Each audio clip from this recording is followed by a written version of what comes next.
I'm not teaching, I am publicly learning. Hi and welcome to Learning for the Life in the UK test part 129, the inter-war period while doing short impingement training. And if you participate in the short impingement training, that is at your own risk. And I think the subject will be at least talking a lot about the First and the Second World War. But first, we have to end what we had about the partition of Ireland.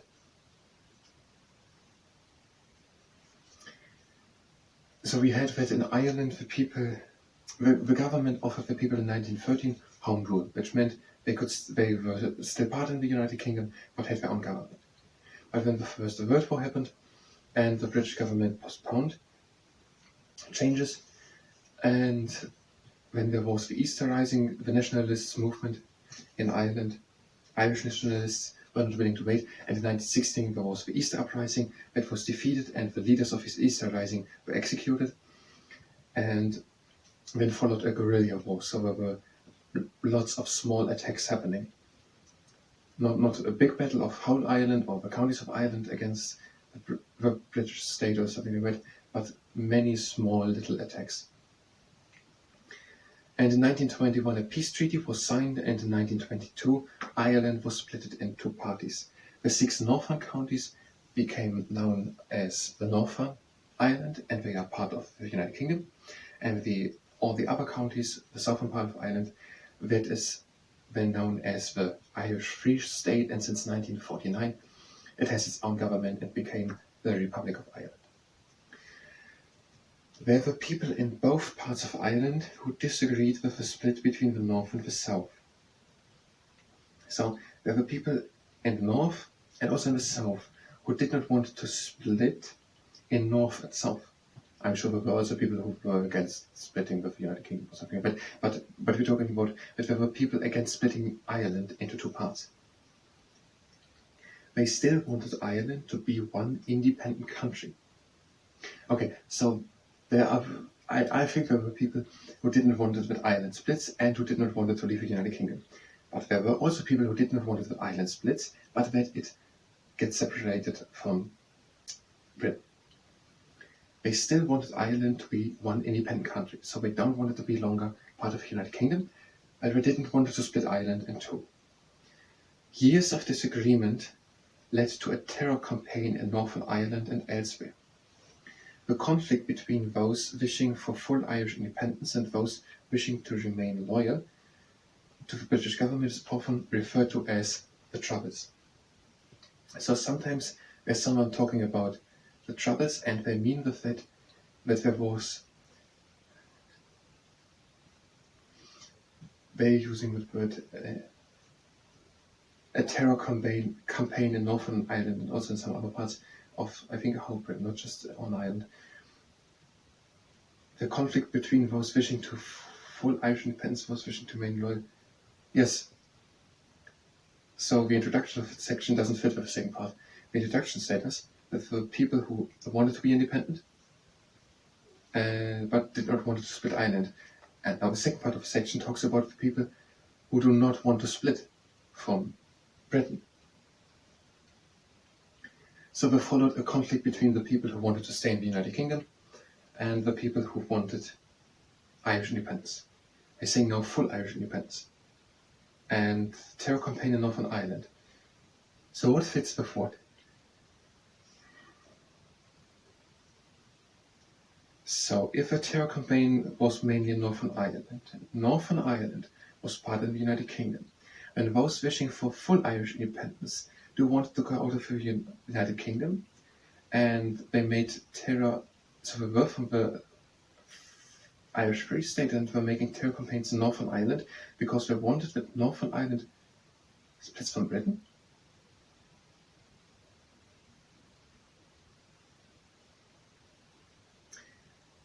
The conflict between those wishing for full Irish independence and those wishing to remain loyal to the British government is often referred to as the Troubles. Let's do short impingement training. And we're going to do it completely through, and then we have 5 minutes left to do something, maybe to talk about the interwar period. And we're just doing 4 short seconds without break. and front and down. And if you participate in a shoulder impingement training, that is down the scale. And we're going back, up, front, and down. And another time back, up, front, and down. And now we're switching the circulation up, back, and down.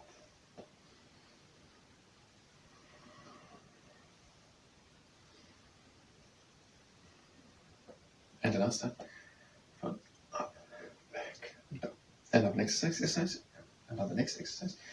We are bringing the arms up and just concentrating on the scapulas, how we are opening up and making room for the humerus. There are two main problems for scapular impingement, or for shoulder impingement. That is that the scapula is too much in front.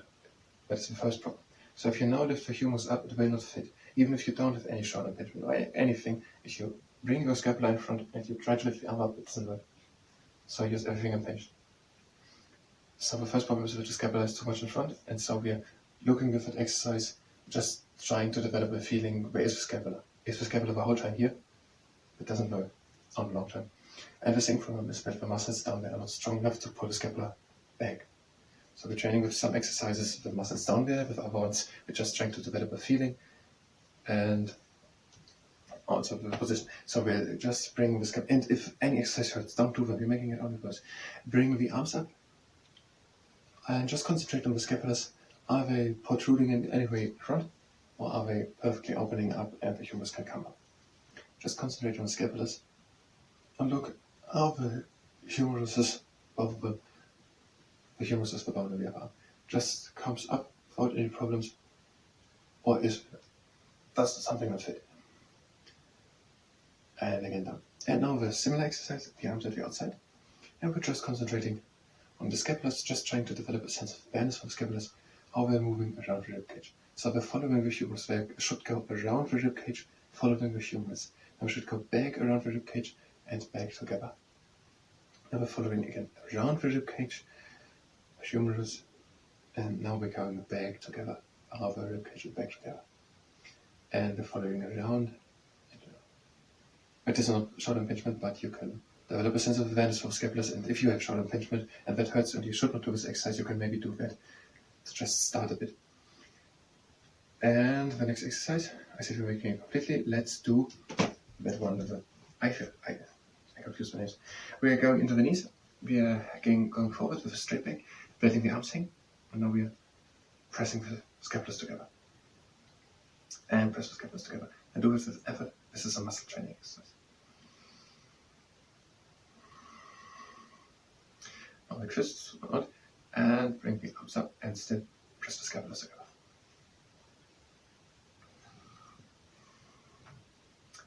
Release the arms and the scapulas. And another time, push the scapulas together and pinch them fairly together.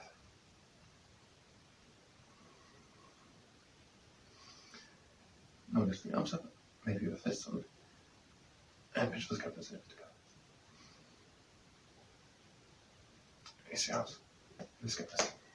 And I think that is two-shielded turtle training chair. We're on the knees, we're heading forward, this time with a round back, letting the arms hang, and turning the arms to the inside, and releasing the arms high up and together. We're straightening up, and we're bringing the shoulders down together. So the arms high up and together, and the shoulders down together.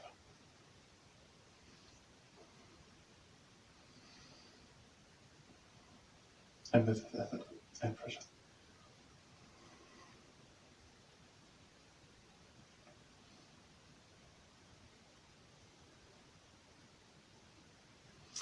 And release the arms.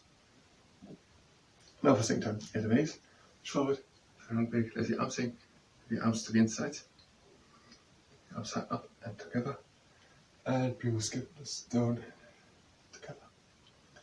The arms high up and together, the shoulders down.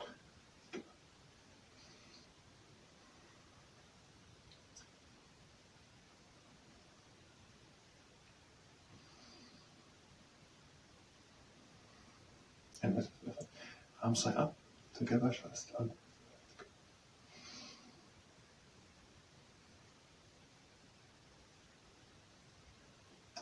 And release. And And yes, we have one last excessive shock. Wir bringen the answer. And now we show it out. We are letting it under. And bring in the answer. And show this out. And let it out. And now then, bring the arms up. Show this out. And everything it out. And the last time, the arms up. Show this out. And release it out. Now we're stretching one arm in front and we're stretching it to the side.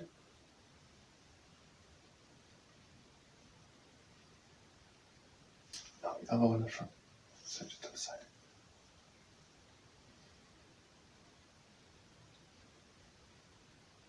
And with that, we're done with short and pinch training. We're having 4.5 minutes to talk about the interwar period. The interwar period. In the 1920s, many people's living conditions got better. For example, the women get the full voting right in the United Kingdom in 1928. Many people's living conditions got better, so we weren't so poor anymore. Their slums were not created so much. The housing, there were low housings were made, and also the disease and infection rates had gone down in part of the Spanish flu. In the 1920s, many people's living conditions got better. There were improvements in public housing and new homes were built in many towns and cities. So there were improvements in public housing. And new homes were built in many towns and cities. So there were too little homes because during the Industrial Revolutions, many people had left the country and went into the cities. And there weren't enough homes for all these people. Lots of the population had grown. And now homes were built and also public housing was improved. I don't know what it really means. So houses were built and so on. However, in 1929 the world entered the Great Depression and some parts of the UK suffered mass unemployment. Do we explain that something? Not really. The effects of the depression of the 1930s were felt differently in different parts of the UK, so we don't explain it. I actually don't know what it was because I heard multiple different things, but I don't know what it is actually. So there was a day in 1929 when suddenly the stock prices, and these are what the firms have in value, suddenly crashed down. So in the stock markets where the worth of firms are traded. But that is speculative. Some people say, I think that firm will do good. Another says, no, I don't think so really. And when people say, we think there will come, the corn laws will be abolished. And next year, all the companies can just buy corn from everywhere, cheap from Europe, and these firms will make lots of revenue. And I believe that firm will make a lot of money next year. And they say, now the firm has a worth of 1 million, but next year, when we can buy cheap corn from Europe, they can build a second building and they can have 2 mills, and that firm in the next year will have a double income. And next year, that firm will have a worth of 2 million because we're going to have 2 mills, we're going to have twice as much workers. I believe that firm will next year make double so much money. And next year, that firm will have a worth of 2 million. So if I buy now for £100 something of that firm, next year I will have £200 because the firm gets, if you I don't know it all exactly, but something like that. If you buy now of that firm for £100, and that firm has now £100 and they can now invest it or something like that, and they can now say we got £100 because the people believe we will build next year a big 2-second mill, and now we got £100. And they got it from 1,000 people, and now we can actually build a second bill. And next year we have 2 bills, everyone has one.